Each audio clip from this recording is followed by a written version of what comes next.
Hey, today I'll be talking about episodes 30 through 31 of RuYi's Royal Love. The Emperor leaves RuYi's punishment up to RuYi, but has already had Liu give her something to make her mute.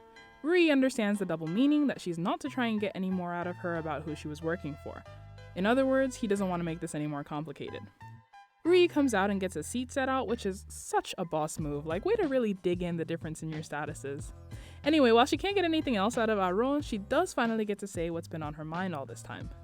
本宫视你为家人一般，只是本宫万万没想到的是，在本宫心里扎着狠狠一刀的人会是你。 Her expressions, the way she talks, she really does exude such class, and I respect that as angry as she is, she doesn't need to get violent. She says her piece and wipes her hands of her. She leaves with a reminder to the other servants. Treachery will be rewarded in kind, but as long as they do their work and mind their business, they need never fear her. She sends RuYi to the cold palace to give her a taste of what she suffered for so long, but the punishment doesn't last long as RuYi hangs herself. There are more important matters at hand though. Hailan is giving birth! It's not going too smoothly and Dr. Zhang isn't able to make it, which makes everyone all the more nervous. The doctors are acting like this is their first day in med school and give Hailan too much labor-inducing medicine, which is making the baby, which is already huge, come out too quickly. Zhou Shun's acting here is so good. 海兰流血不止，现在又昏过去了。 You can just feel how absolutely terrified RuYi is of losing Hailan. Luckily, Hailan safely gives birth to a boy, but thanks to all the scheming, it really very nearly killed her. And if you think Hailan had resolve before. 一定一环抱在他们身上。 The emperor very happily greets his fifth prince, Yongqi, and Hailan gets promoted to imperial concubine, joining Mei, Shu, and Jia. Small detail, Hailan isn't considered highly ranked enough to raise a royal prince, not because of her literal status, but because of her family background and origins. The emperor has RuYi adopt him, so he is technically her son, and I say this is a small detail because RuYi and Hailan are together 100%. It doesn't matter, he's both of their sons. Everything turned out okay, but RuYi can't dismiss her suspicions about the incompetent doctors and sends her eunuch to follow one out. He finds the doctor meeting with Jia's maid, Zhen Shu, for his payment.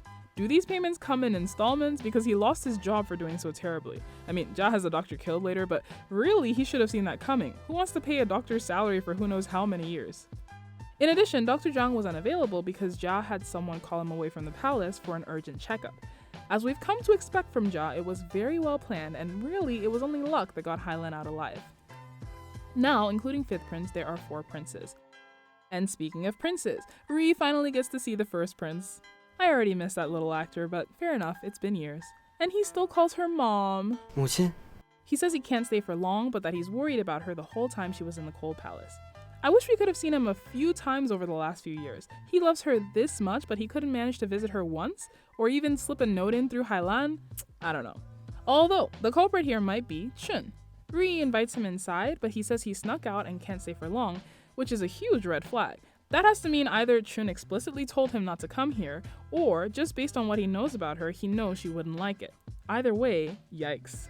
In any case, now that he's a teenager, the emperor has decided it's time for him to marry, and Chun has been pushing for a relative of hers, which the emperor agrees to. This is fairly inconsequential, but I found this part interesting. So, this relative of Chun's is nothing special. I mean, she comes from the same family as Chun. This was a mini scheme by Jia, who has been encouraging Chun to ask for this marriage. She's been using the excuse that by marrying first prince to someone in her family, Chun can increase the ties between them, playing on Chun's insecurity about not being his biological mom. But really, this helps Jia because it guarantees first prince won't marry an especially high-ranked, rich, or noble girl as his first wife. It's not until he gets older that the first prince really understands how this marriage affected his prospects, but I've already gone way off track. Let's leave it till we get there. Meanwhile, rumors start that RuYi has placed a curse on RuYi and is coming back to visit her as a ghost. I feel like this has got to be one of those things that most people don't really believe but gets passed around because no one's got anything better going on. Can you imagine how bored some of these servants must be? But strange things are spotted around RuYi's palace, and so, logically, she hires a shaman. The one who should really be scared, though, is Hui. And after hearing all the rumors, she does indeed begin to worry that she'll be the next victim of RuYi's vengeful spirits. The fear becomes too much and she's plagued by nightmares and eventually hallucinations. While RuYi seems pretty much fine, Hui has her palace filled to the brim with incantations, incense, and the like, all in the hopes of driving RuYi's spirit away. She's so out of it that she doesn't even realize that doing all of this looks really suspicious. I mean, why would you be scared of RuYi unless you somehow wronged her? When the Empress comes to visit, she finds the place unrecognizable. Hui begins to blab about all the things they did to RuYi and how they made Aro take the blame. She laments the fact that the Empress isn't being haunted, even though she had such a huge hand in things. 明明是我为您做的。 Hui, honey, did you forget that they are not your friends? The Empress does her usual play of pretending to be a saint and then has her maid go and see Jia and ask if there isn't some way Hui can be shut up for good. Jia casually says that if Hui completely loses her mind, they can dismiss whatever she says as the words of a crazy woman. That night, we focus way too much on her incense, so yeah. In fact, unbeknownst to either side, this was a tag team effort.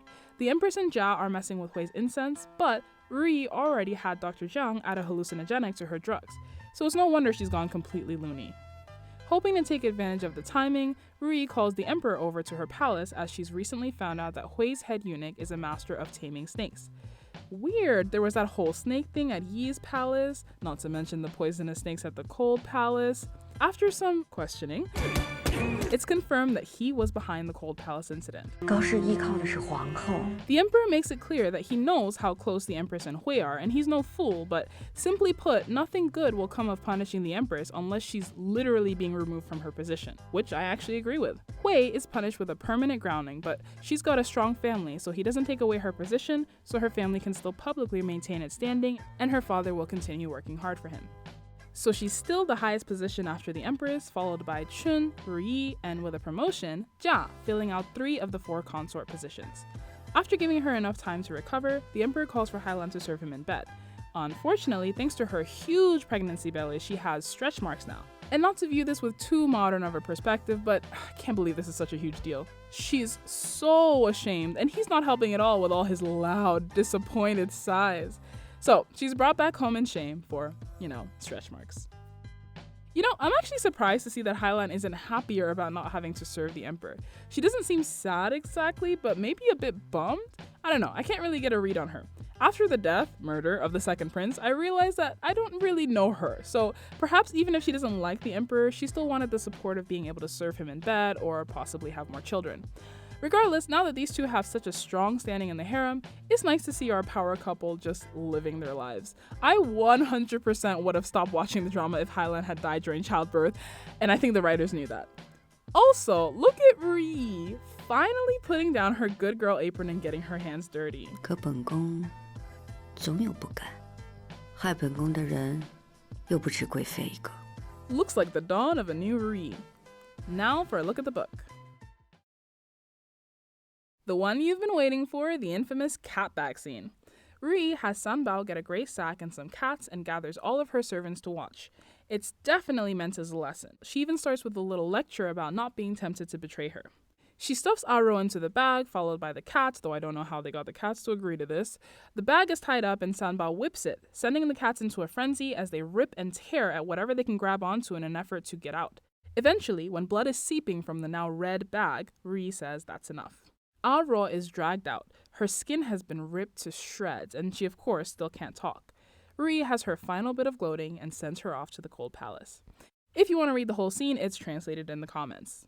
As you know, Book RuYi does not mess around. There's no high road here. RuYi wants everyone to know not to mess with her, and it does work.